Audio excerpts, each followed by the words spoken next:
Hey everyone, it's Hamish from the Young Investors Podcast. Myself and Brandon are excited to bring you your weekly rundown of the latest business and investing news from around the world. Now, a quick reminder before we get into the podcast is that nothing in this podcast should be taken on as personal financial advice. If you're ever unsure about your finances or investing, make sure you reach out to a qualified financial advisor. But with that said, let's get into another episode of the Young Investors Podcast.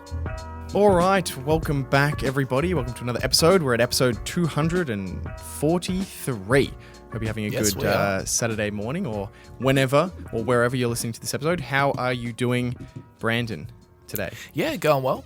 I have to apologize if I've got like a very minor lisp in this video because I've just gotten my my Invisalign put on, so it feels so weird, man. Weird.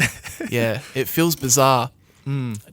Having these plastic brace things in your mouth the whole time. It's just I just need to get used to it. Yeah, I never had them. I had braces in high school. I'm sure there are probably some similarities, maybe a little bit different, but yeah, they were. It's not comfortable getting your teeth kind of in shape. Yeah.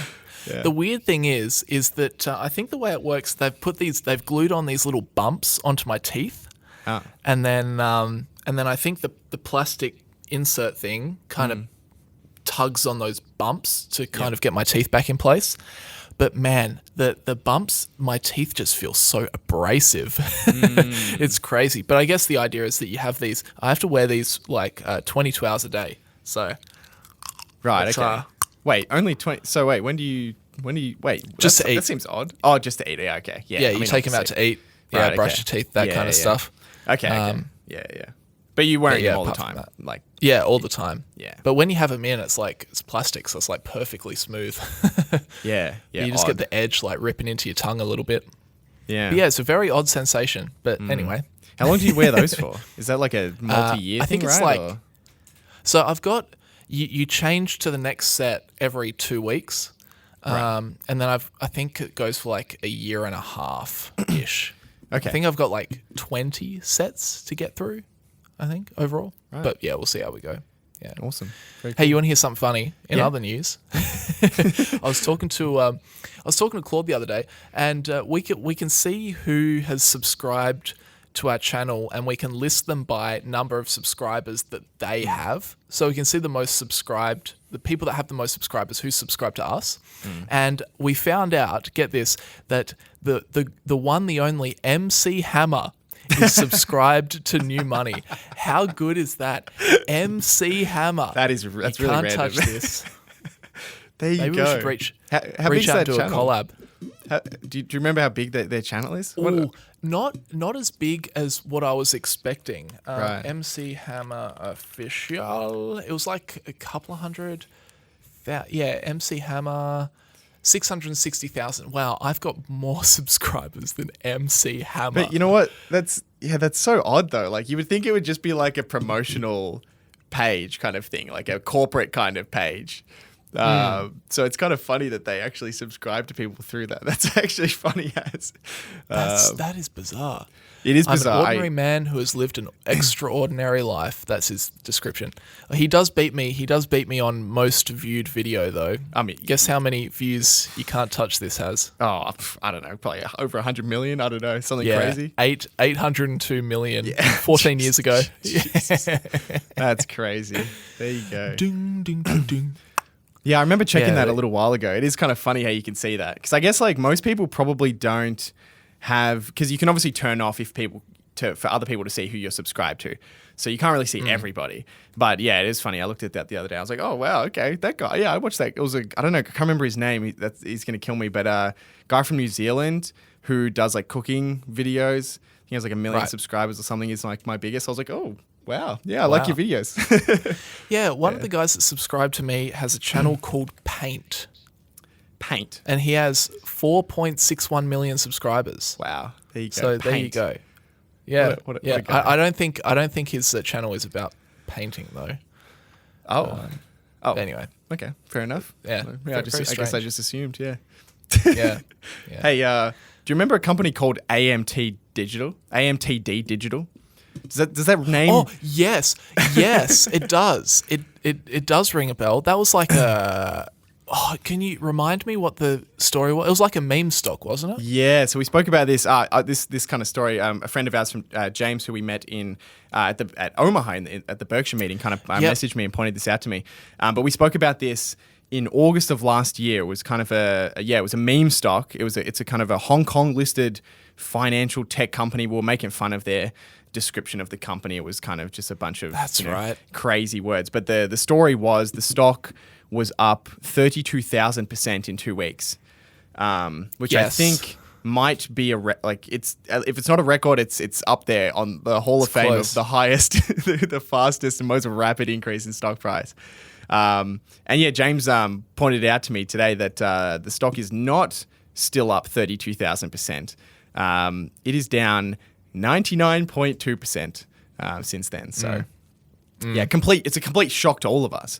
I think I told everyone to put all their money in that, so hopefully no one listened. Uh-oh. So, yeah. Well, it might be just me on the podcast next week, guys. Yeah. Hamish is getting sued. So I'm filing for bankruptcy.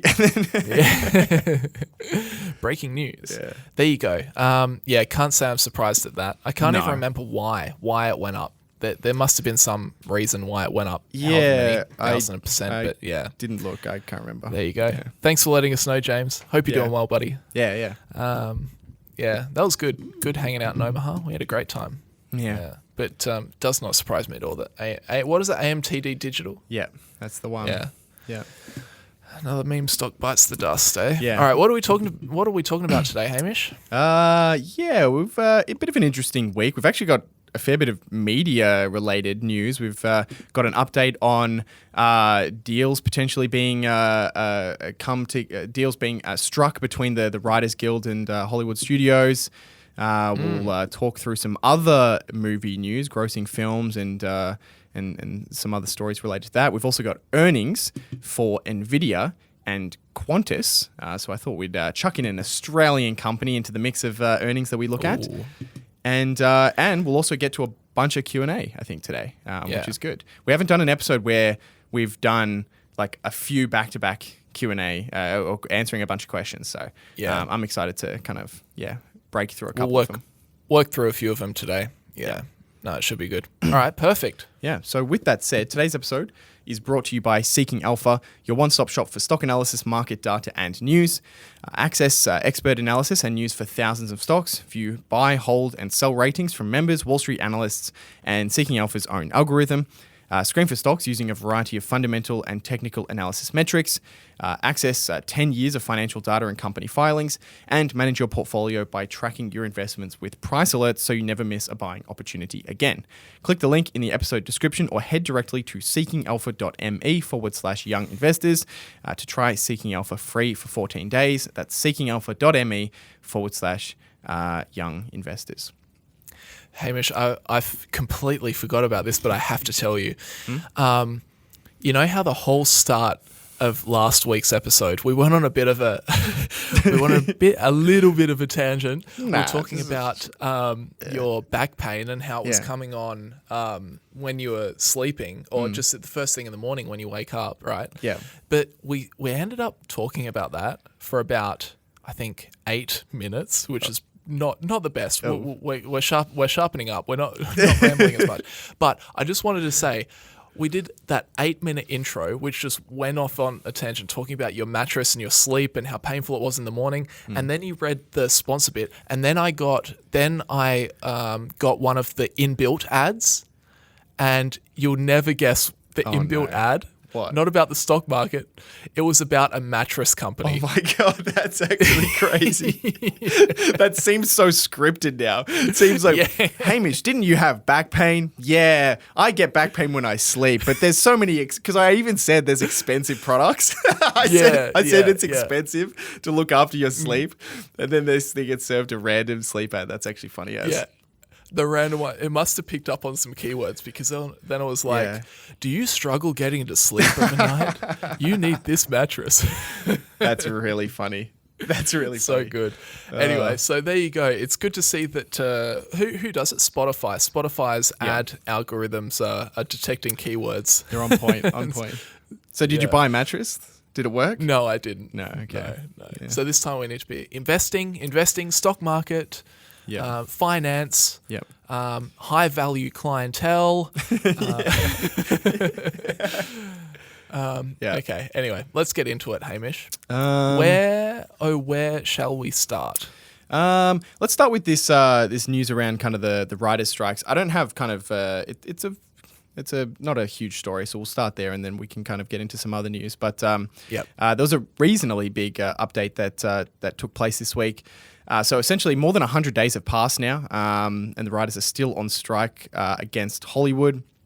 So it's the Writers Guild of America union members who also are now joined by the Actors Guild, who joined in July. And there's a bunch of stuff that they're kind of demanding from the film studios. A couple of the main things are increased pay, better residual compensation for shows that are kind of getting reruns on cable, but also on streaming as that kind of landscape shifts. And then protections against the use of AI and automation in the space. The news this week is that there's a new proposal on the table, finally. Right. It's been 100 days. I think the last time there was a strike from the writers for 100 days was 2011. So this doesn't happen very often, and it cost the movie industry over $1 billion last time. So this is a big deal that it is kind of going on for a very long time. And the other side of it is there hasn't been pay increases or movie studios coming to the table really at all for a very long time to support the writers and actors that are the foundation of the industry. So it is kind of a pretty big deal that's kind of going on behind the scenes. So there's a new proposal on the table, kind of. So the Alliance of Motion Picture and Television Producers, which is kind of the group that represents all of the major Hollywood studios, Disney, Warner Brothers, Universal, and Netflix, they publicly released the proposal that was given to writers on the 11th of August. So I say it's kind of a new proposal because it's not really new. It was proposed 2 weeks ago, but it's now actually getting publicly released. The studios are kind of saying, well, here's public can see kind of the deal that we put on the table that obviously hasn't been reached because the strikes are still going. Right, okay. So the proposal included a 13% compounded wage increase over 3 years, 5% in year 1, 4% in year 2, and 3.5% in year 3, which is that biggest wage increase for the Writers Guild in 35 years. The proposal also included increased residual checks for reruns of shows, although they didn't say kind of how much they've increased them, which is probably an important component in whether this deal is actually good. And also included protections around the use of AI and data transparency regarding streaming viewership data.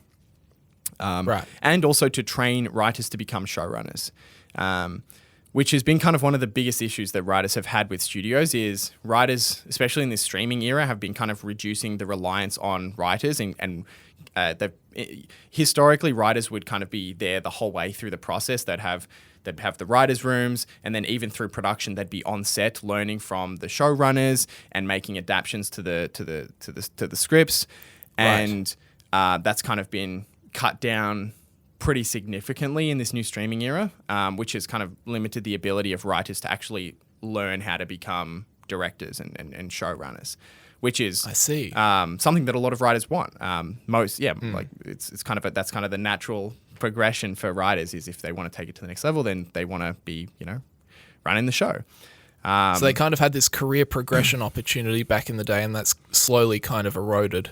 And they want that back. Fair enough. Yeah. So those were kind of some of the things included in the proposal. AMTP, it's a mouthful. President Carol Lombardini said, "Our priority is to end the strike so that valued members of the creative community can return to what they do best and to end the hardships that so many people and businesses that service the industry are experiencing. We've come to the table with an offer to meet the priority concerns the writers have expressed. We're deeply committed to ending the strike and hopeful that the Writers Guild will work towards the same resolution." So that's the movie studio side saying, "Hey, look, we put this proposal on the table, and we want to end this strike." So it's all over, right? It's done, right? Well, no. So the proposal, as I said, the proposal was released today. But it was actually given to the Writers Guild almost 2 weeks ago. So clearly, since they haven't reached a deal, discussions and kind of negotiations are still ongoing. The writer said that rather than good faith talks, they were actually met with a lecture about how good their single and only counter offer was. A quote from the writers said, "This wasn't a meeting to make a deal. This was a meeting to get us to cave, which is why not 20 minutes after we left the meeting, the AMPTP released its summary of their proposals." So they also said that the proposal included limitations and loopholes and omissions that failed to protect Hollywood writers. So they clearly are not thinking that this is actually a real deal. They think it's kind of a cosmetic deal, and the fact that the studios are putting it out publicly is a part of that to say, look, it's actually the writers that are holding this up. We've come to the table with a good deal. The Guild is saying, no, this deal is not what we're asking for. It's nowhere near what we want. There's a bunch of loopholes that mean you might not actually have to satisfy some of the parts of the deal. So yeah, it's a story, but also a non-story, because it looks like there's still going to be a bit of a stalemate kind of going forward. For some time. It's interesting because my naive kind of original view of this whole story was the actors are going on strike. Come on. These guys, Harrison Ford's making $20 million for appearing in Star Wars episodes. Like, come on. But I guess you just fail to realize like how many actors are involved in all this sort of stuff and how many writers are involved. Because I remember the thing that changed it for me was a clip of, I think his name is Danny Trejo. He said, look, at the end of the day, actors look like this amazing, well-paid kind of profession, but we're not all Brad Pitt. No, yeah. So it makes sense. Yeah. Even to the side of like, obviously it's extremely top-heavy industry, like actors, for example. But even if you go step aside from the people trying to be like lead actors and supporting actors, even just like extras, right? Like they're still actors, and that's more of a, I guess, like a regular acting job, right? So that makes up a huge portion of the people in these unions, of people who just, their job is acting. And it's kind of hard to think of it, because it's like we think of actors as the superstars that we see on TV, but it's also a much broader industry. And the same thing applies to writers as well. There's the writers we might hear about. They wrote this huge, they wrote this incredible story that's gone into this massive series. But there's also the writers that work day to day to run just late night shows, for example, and just, the day to day writing work in the industry that doesn't get that kind of flashy appeal. So I hope they resolve it quickly, because it's as I said, it's been going on for a long time. I also don't know. I wish I knew how extensive this all is, because it's like you don't have to be a part of a union, right? Like there are still going to be actors out there. There's still going to be writers out there that are happy to work. Like they want the money, so whatever, they'll get the job done. It's interesting to see like how much of an impact this has. It sounds like it's having quite a big impact on like how many shows are being written, how many movies are being made. But I just don't really know. I mean, the Writers Guild is like a huge part of the industry. I mean, it's a massive thing. It's enormous. And it is interesting, because even with movies that have been produced and are ready to go to release later this year, if actors are on strike, they can't do any promotional material for those shows, which is why. I see. So there's these kind of rules in place where there's even limitations on shows that have already been made. So like Dune, for example, the second movie of Dune is supposed to be coming out later this year, but it's finished. It's ready to go. But we might not end up actually seeing it, because the actors, the big superstar like Zendaya and these actors that are a part of the film and who would be promoting it, and that makes a big part of the success of the film, won't be able to do so if the actors are still on strike. Okay. So it has really been a standstill in the industry, which is interesting, because and I don't know if this is just a tactic that studios are using, but a lot of studios are coming out and saying they're actually saving money from this, which I guess is potentially true in the short term. Longer term, you'd have to imagine this is going to cripple the studios because they're not actually producing any new content. Yeah. But, in the short term, you had Warner Brothers come out and say that they saved $100 million in Q2 due to the shutdowns because they're just not making anything.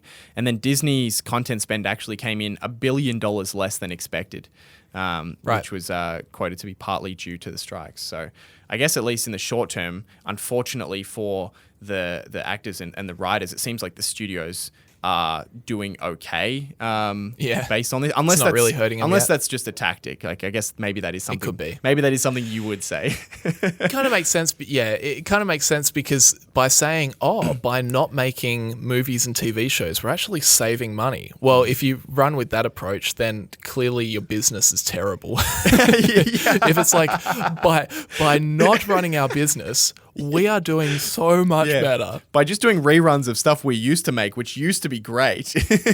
We're doing better than the crap we put out now. No. But it it's like is us funny. saying, you know what? By not making YouTube videos, we're actually doing so much better now. Yeah, It's like people just watch our old videos and they're so much better.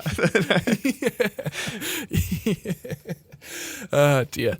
Yeah. Is there anything else that you wanted to cover on this one? No, that's all. So I guess we'll see. I think it's. I don't actually know if it's yet past the 2011 strike. How long that strike went for, but it must be very close now because that one was about 100 days as well. So.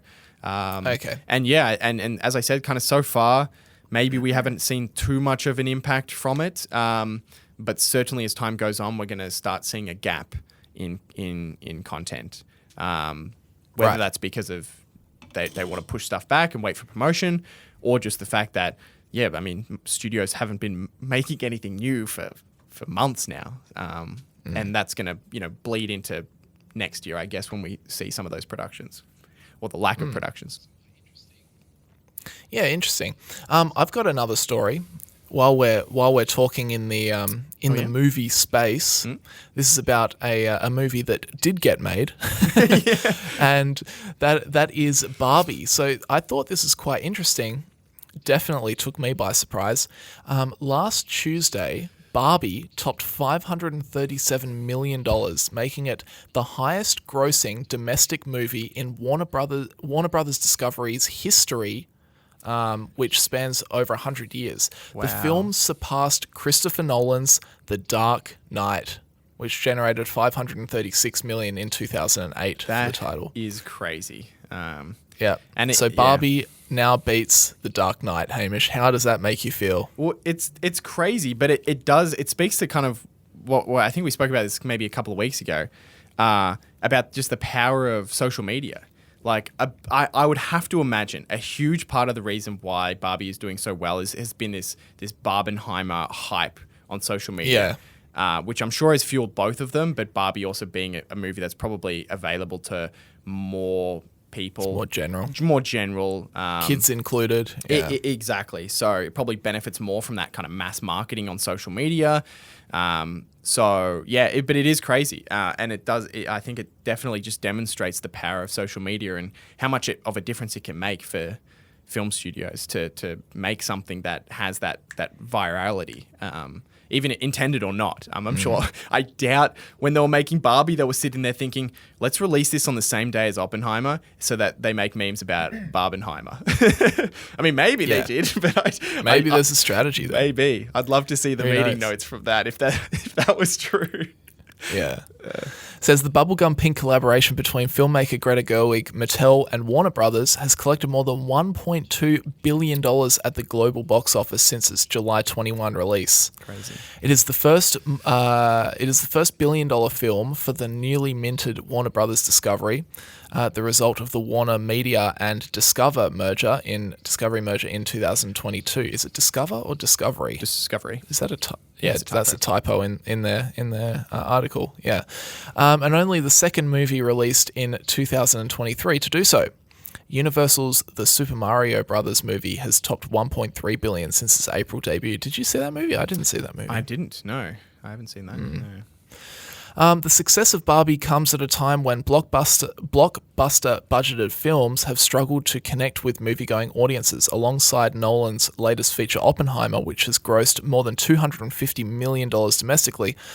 Barbie proves that moviegoers are still interested in leaving their couches for quality films and unique communal experiences. So that's kind of what you're saying, those unique experiences that everybody kind of gets behind together. And I think because people are just going to movies less, I think people are kind of being a little bit more picky and choosy about which ones they go to. So it's also not surprising to see when there is something that's incredibly popular that it does really well.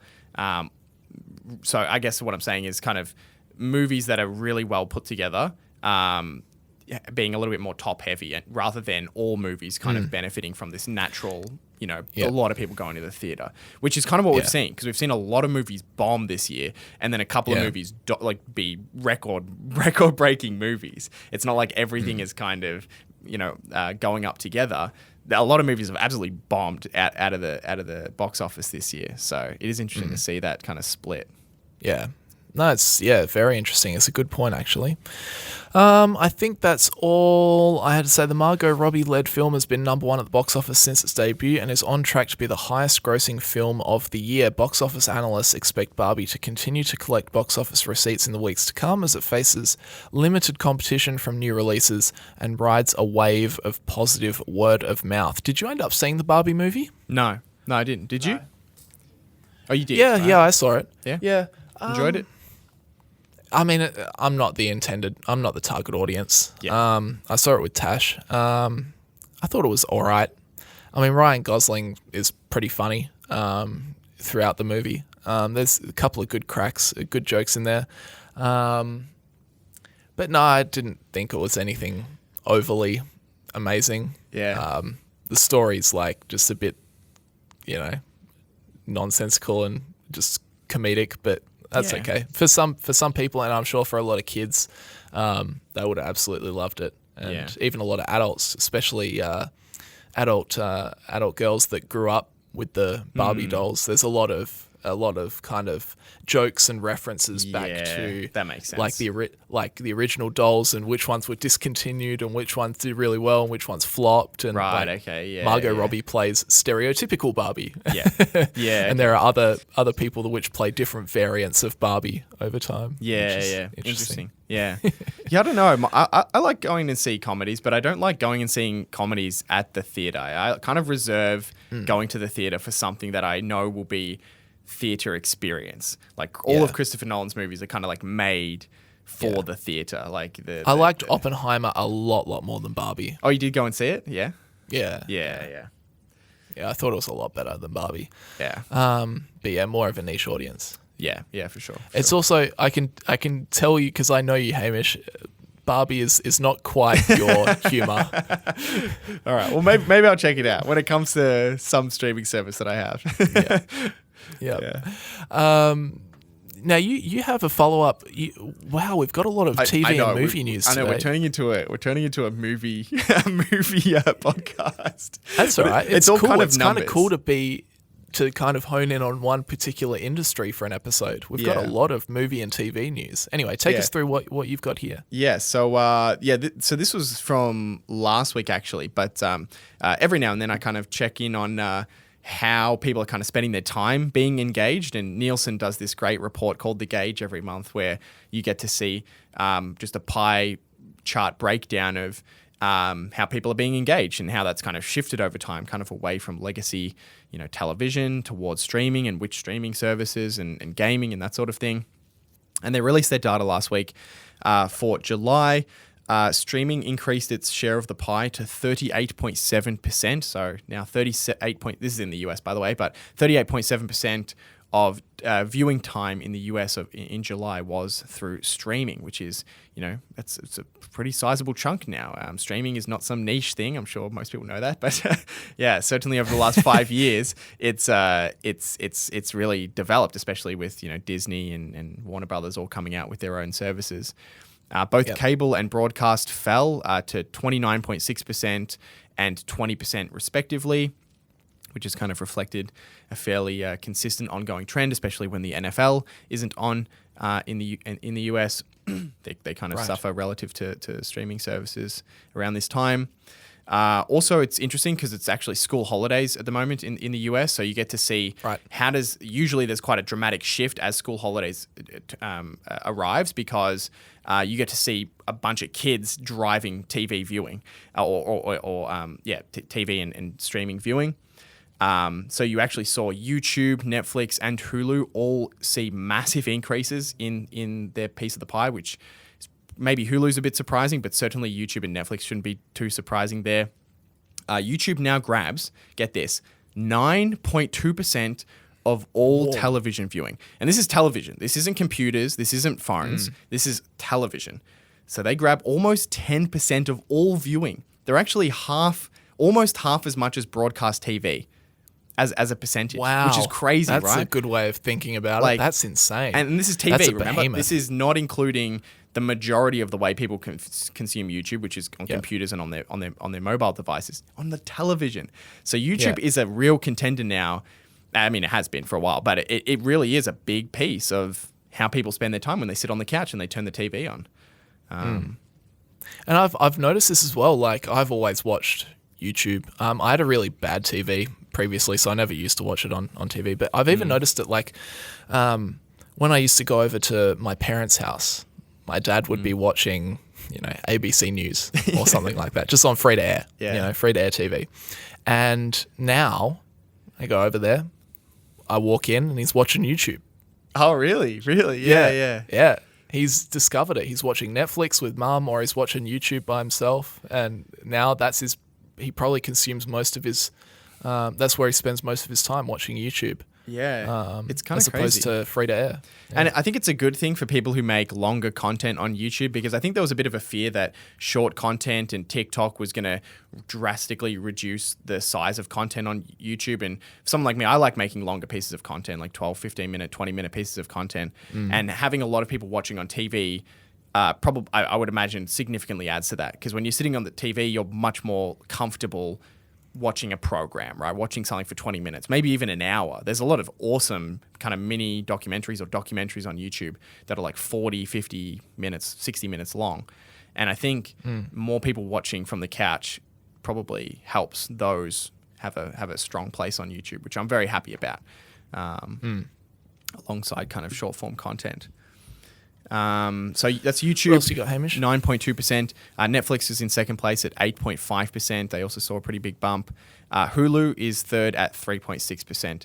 And then it kind of just goes down the list from there, with all the other streaming services taking a couple of percent or 1%. Wow, Hulu's bigger than Disney Plus. It is. By quite a lot as well. Disney Plus is 1.8%. Wow. So, and what's important to remember is in the US, Disney Plus, so in Australia, I should say, Disney Plus and Hulu are combined. So we get it, well, for whatever licenses they're allowed to ship over here into Australia. But we get kind of a mix. So Disney Plus is a much more broad platform. Disney Plus is a much more broad platform in Australia, whereas in the US, it's much more just the Disney titles that you would, the direct Disney stuff that you know. Okay. So yes, so Hulu is the more drama programs owned by Disney, if that makes sense. It's just so I just find that so interesting, because Disney has been marketing Disney Plus so much. For those that don't know, Disney Plus and Hulu are both owned by Disney. Yes. Yeah. That just surprises me a lot. They've been putting so much time and effort into marketing Disney Plus. Yeah. Yet Hulu still dominates. Yeah. Anyway, that's all. It is that's interesting. I wonder if they'll ever. Well, they don't own all of Hulu, as far as I know. I think they own 2/3 of it. I believe, I might butcher this, but I think Universal owns the other third. Maybe it must be Comcast, the parent of Universal. Comcast. Yeah. Yeah, correct. So I think that limits their ability to maybe do exactly what they want with it. I don't know if they're going to spin it off, or whether they should just put it under the Disney brand, or whether they should put the Disney and the Hulu brand. But I don't know. It is kind of odd, having these kind of split assets in that way. Yeah. Anyway, sorry for derailing you a little bit there. No, that's all right. The TV series that took the prize for the most streamed series in July was Suits, which is a show that does not run anymore, which kind of speaks to the whole no new content coming out anymore. People just love to, access the legacy libraries. Suits racked up a total of 18 billion watch minutes across Netflix and Peacock, which are the two platforms that it's currently streaming on. Wowee. Over the month of July, which is kind of crazy. 18 billion minutes. So there You seen it? I have, yeah. Not all of it, actually. I didn't watch the last couple of seasons, but Right.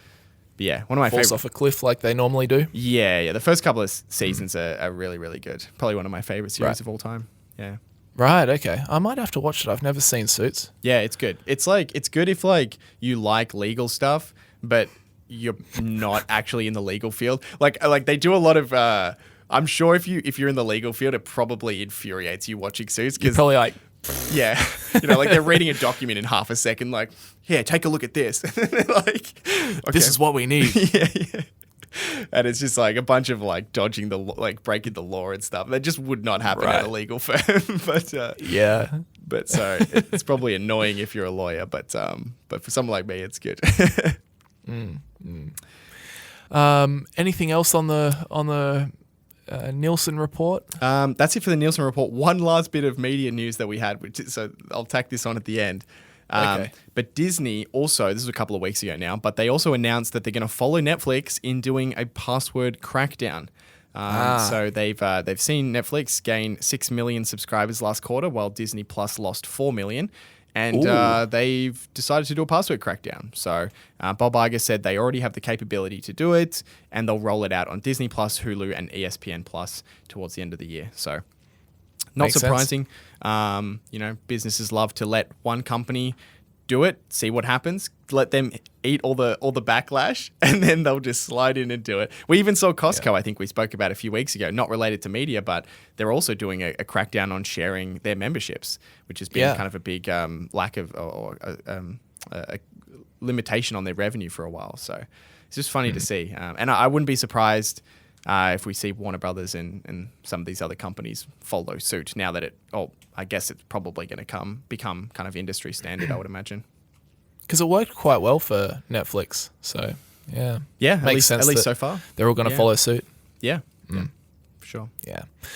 All right, shall we wrap up our big movie, TV show, Yes. entertainment industry news section? Yep. Wowee. All right, well, I'm going to talk about Nvidia. Did you see they just released their earnings? Did you see what happened?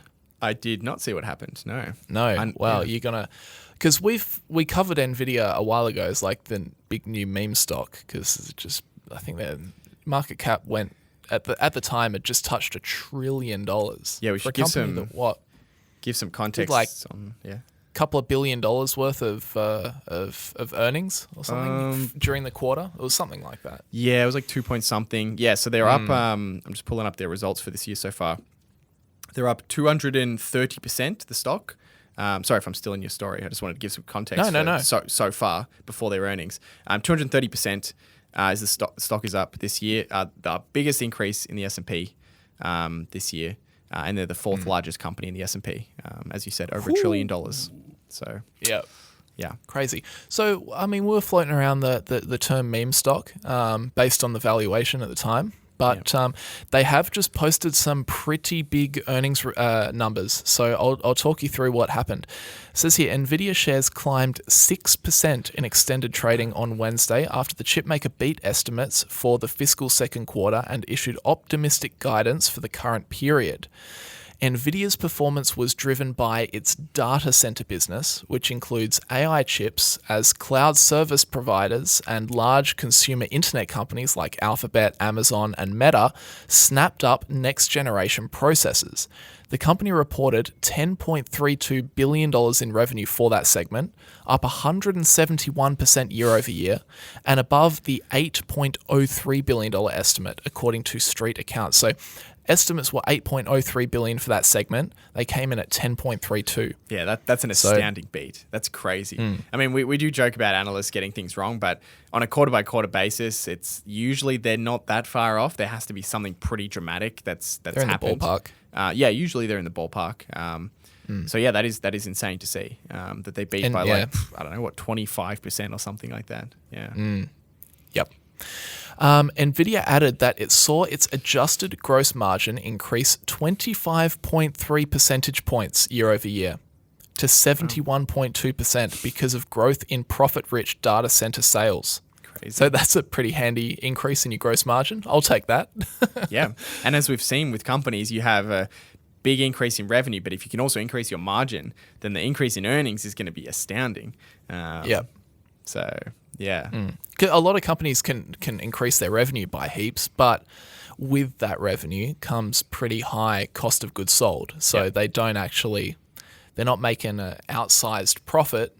You know, they have this massive jump in revenue, but the actual addition to their profit is only modest. It's comparable to the increase in the revenue, I guess. Yep. Okay.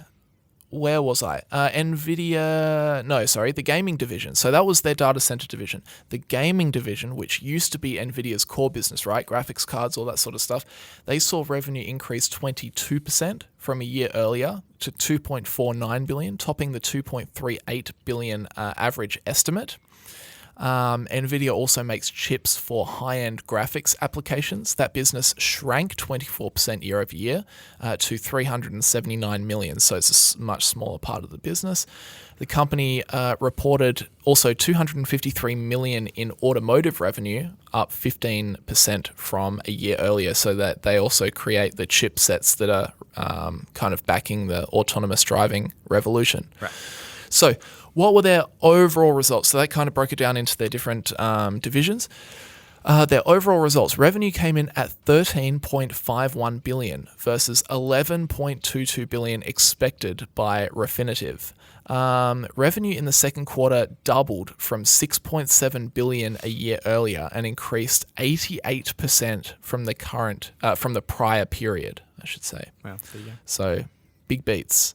Yep. Net income jumped to 6.19 billion or $2.48 a share from 656 million a year earlier. There you go. That's pretty nice. Net income jumping from 656 million to 6.19 billion. Yeah. And what that meant for their earnings. So $2.70 per share adjusted versus $2.09 per share expected. So I thought what we can do is we can kind of look at their PE ratio, because if let's say we annualize this $2.70 per share. So let's say they do the next 4 quarters, they pull in $2.70 per share in earnings. That would give them $10.80 in earnings per share for the year. Now the stock price currently sits at $502 after hours. So even if they continued on their merry way and had this level of success over the next 4 quarters, that would still give the current share price, they would have a PE ratio of 46.48. Yeah. Which is, like about 3 times the market historical average kind of thing. So I think we spoke about last time we spoke about Nvidia, like maybe one way you can kind of think about rationalizing PE ratios is if you expect that PE ratio over the very, very long term will kind of revert to the mean, kind of normalize to kind of 15 to 25 times. And what would the earnings need to do if that's necessary? And I think I said something along the lines of at the time, the earnings would need to go up maybe like 50 times just to make the current stock price justifiable. And then it's down to, well, is that reasonable? And obviously they just increased this quarter's earnings by 10 times, right?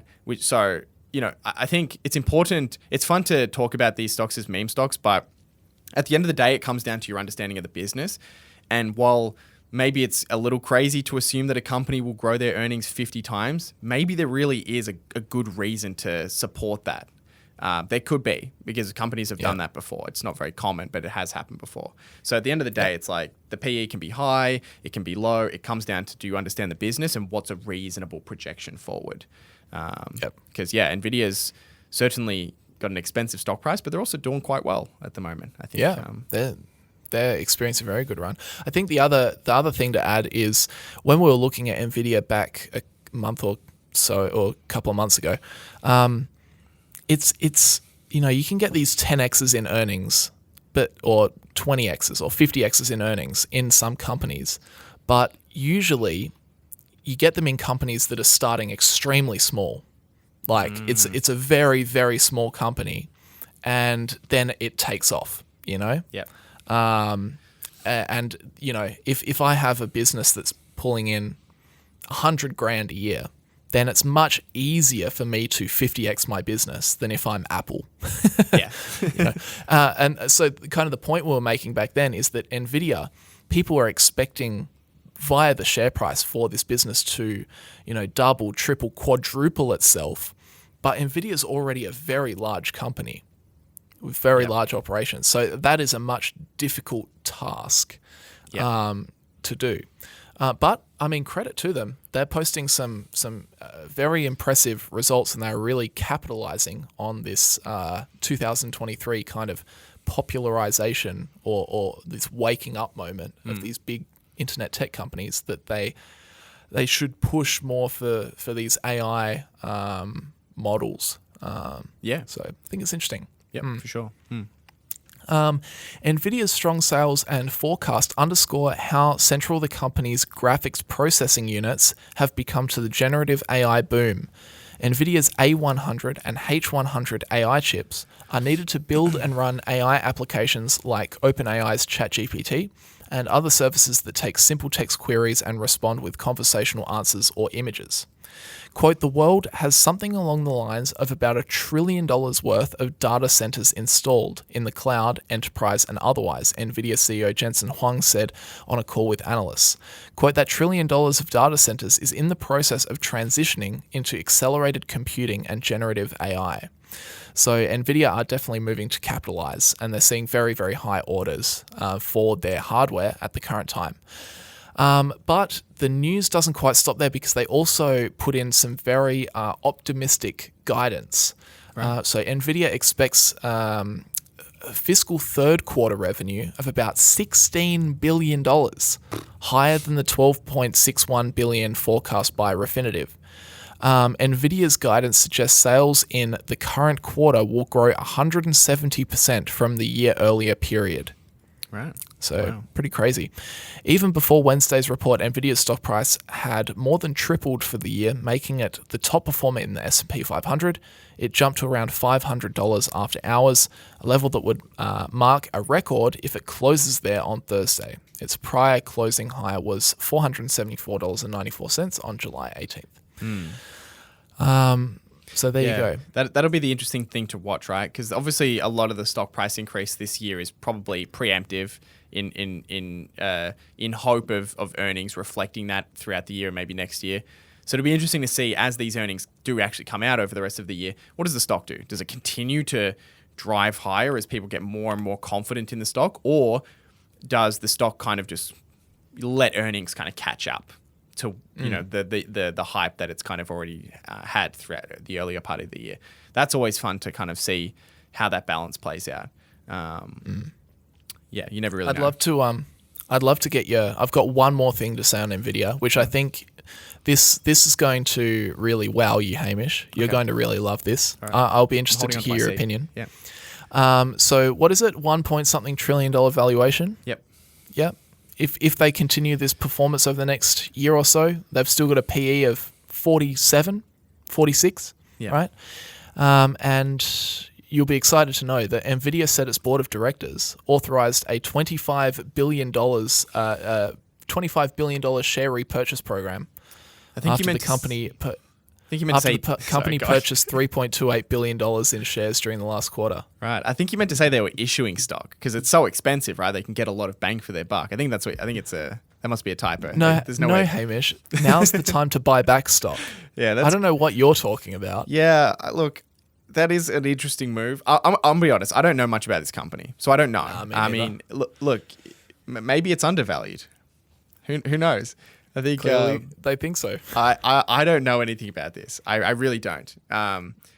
That's really the bottom line. It's fun to look at companies with really high PEs and absurd growth targets, and a lot of the time they do get crushed. That's just the nature of it, because most of the time these hype stocks don't meet these absurd expectations.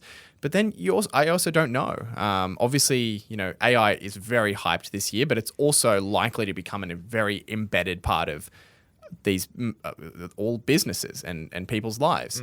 And that means that, this underlying infrastructure, which I think the CEO said, what did you say, $1 trillion worth of infrastructure is going to be updated. And if Nvidia is capitalizing on that, then there is potentially an enormous market for it. But I don't know. But I wouldn't do it. I thought I could fire him up, everyone. I thought I could fire him up with that. Yeah, I think I slept well. He's very reserved today. We've got a reserved Hamish Hodder over there today, everyone. Sorry. I wanted to spark some controversy. You're trying to get a little fire in the belly. Yeah. Just hasn't quite happened today. That's okay. Good for them. Good for Nvidia. Good for the shareholders. Good for everyone. Good for them. Okay. What did you have? That's all I've got to talk about for Nvidia. What did you have? We'll just quickly go through Qantas. What did you find with Qantas? Yeah, I thought we'd chuck in it. We haven't done an Australian earnings in a while, and Qantas is a big household name in Australia, and they reported their full year earnings. Qantas Airways being the owner of airlines Qantas and Jetstar.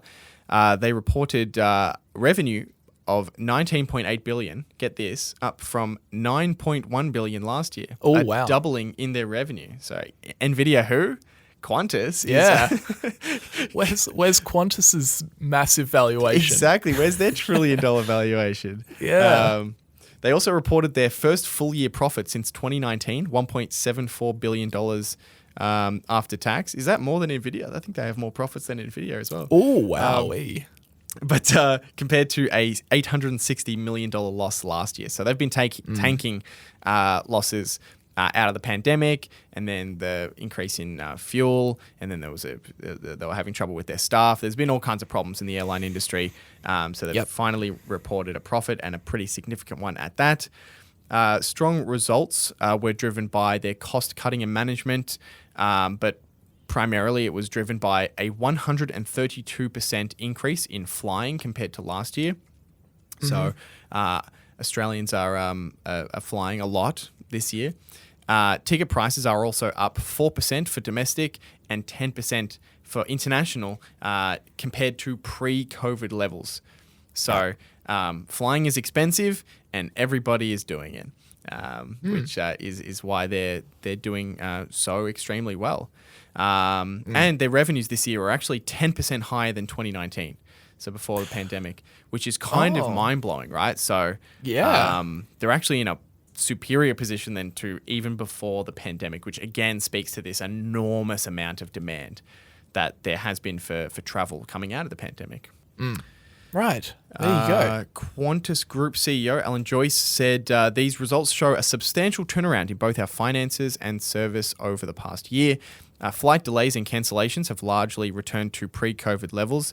Sorry if you're listening from America. That's dealing with the current insane cancellations. Have you seen that funny video? There's some lady was like, I'm not. She must have had some role in aviation. She was saying that that they've been managing their cancellations, and the cameraman just pans up to like the board of the flights, and they're just all cancelled. Yeah, it's just so, I did see that actually. Just perfect. Yeah. Sorry if you're in America. In Australia, apparently our flight delays and cancellations have been quite good.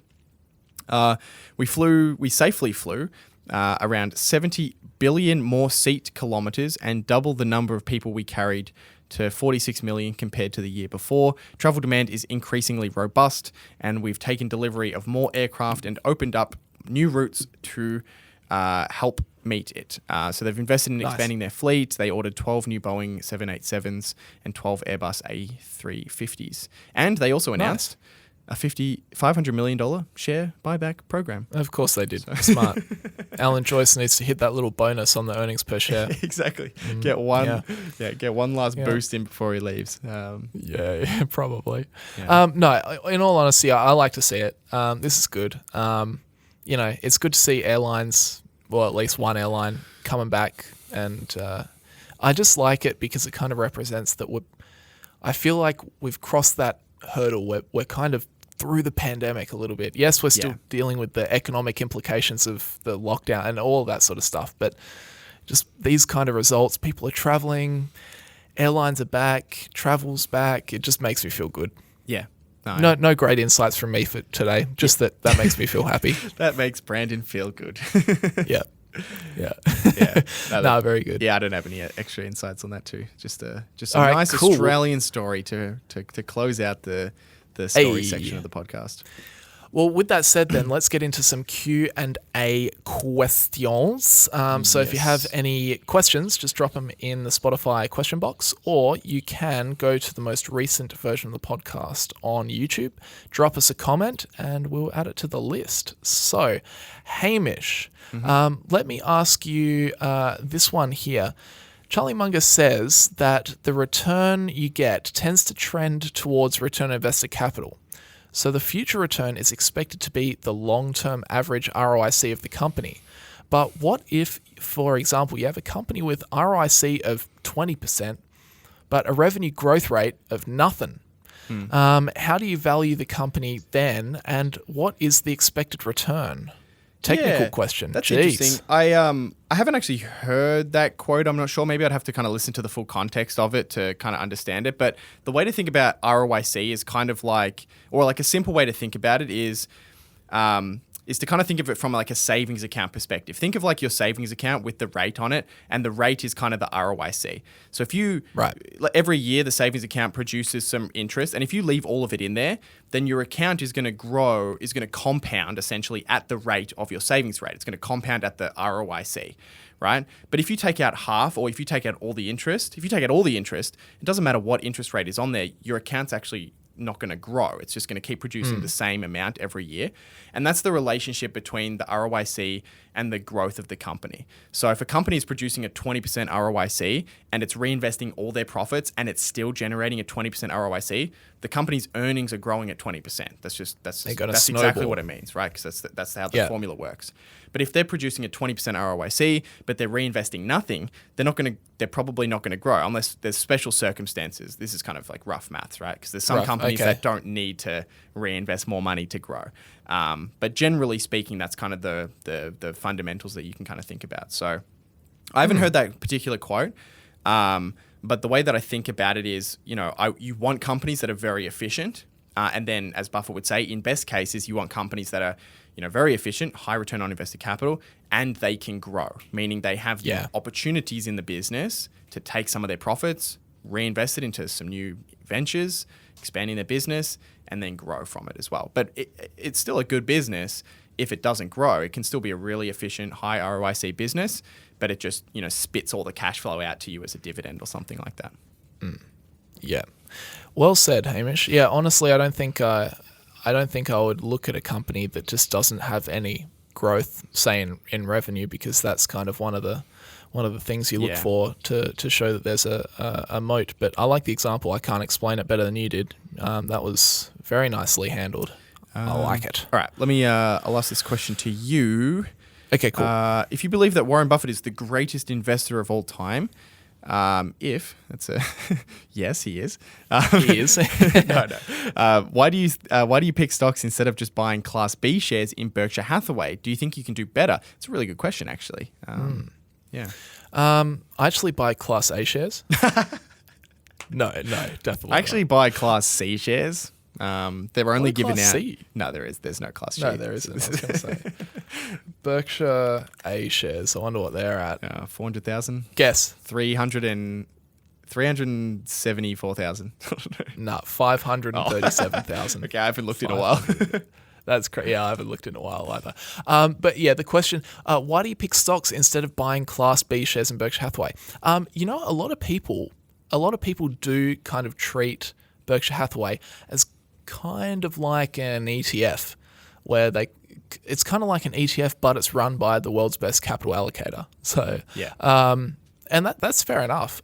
For me personally, I do own one share of Berkshire Hathaway. Thank you very much. But no, I've never really gone into Berkshire Hathaway because I just don't quite like the industries don't really hit my circle of competence. I don't really know much about insurance. I don't really know much about railroads and energy companies and that kind of stuff.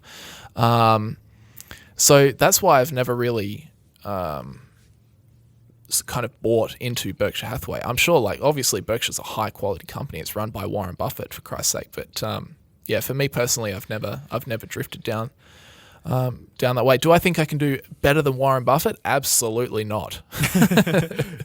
Absolutely not. But, you know, part of investing is being able to sleep well at night. And you sleep well at night when you have a solid understanding of what you hold. And, like, while I'm sure investment in Berkshire Hathaway is definitely not the worst thing you could ever do, for me, I just wouldn't feel comfortable not quite understanding that business. But, you know, a lot of people think very differently to me. They're like, yeah, I just dump my portfolio in Berkshire Hathaway and be done with it. Let Warren Buffett deal with it. And that's, you know, good on you if that's what you think as well. What do you think, Hamish? Yeah, I mean, all the reasons that you listed. I'd also say I don't think Buffett would disagree with the idea that it's much more difficult for him to invest now that he's at that size. So, you know, if you're investing with him, it's not just about his pure skill at analysis. It's his pure skill given the restraints of running a company that he has to invest hundreds of billions of dollars. So if, you know, I think there's reasonable doubts that Berkshire will continue to outperform the market over time. I don't really know. Maybe it will, but certainly I think if you compared Berkshire today and Buffett and then him back in the 80s with a much smaller amount of capital, you would back the Buffett back then to far outperform the one today. And that's not because that's a really good point. And that's not because he's worse as an investor today. He's probably better. He's probably smarter. But it's just, I would say in large part, it's due to the size of Berkshire and the options available to him. So I think that's an important thing to consider. It's not just, I like Buffett, he's the best, I'm going to invest with him. He's not. You know, if I could get Buffett to manage $1 million or something like that, then yeah, like no way I'm beating Buffett with $1 million. And would he beat the S&P with $1 million? Yeah, he beats the S&P with $1 million. I would back that in 20 times over. 100%. But that's not the situation. It's a bit more nuanced than that. That is a good point. One that I didn't even register in my brain. But yeah, you've absolutely hit the nail on the head. It actually, and you hear Warren Buffett talk about it, where he says, you know, if he started again, he could make so much money. But the reality is that he's trying to put tens of billions of dollars into these investments, and that limits the amount of companies that he has to choose from, really. Yep, exactly right. All right. Thanks everyone for tuning in. Quick reminder, if you want to check out our sponsor, Seeking Alpha, you can head over to seekingalpha.me/young investors to try Seeking Alpha free for 14 days. As always, we're always taking more questions for future episodes. So head over to either the YouTube version of the podcast and leave your questions as comments on the latest episode, or if you're in Spotify, you can just ask your questions natively within Spotify, and we take all kinds of questions. So don't be afraid to ask. We appreciate all of your questions and feedback. Thanks, Brandon, for joining me as always, and we'll be back next week. So have a great rest of your weekend, and we'll see you next week. See you later, guys. See you later.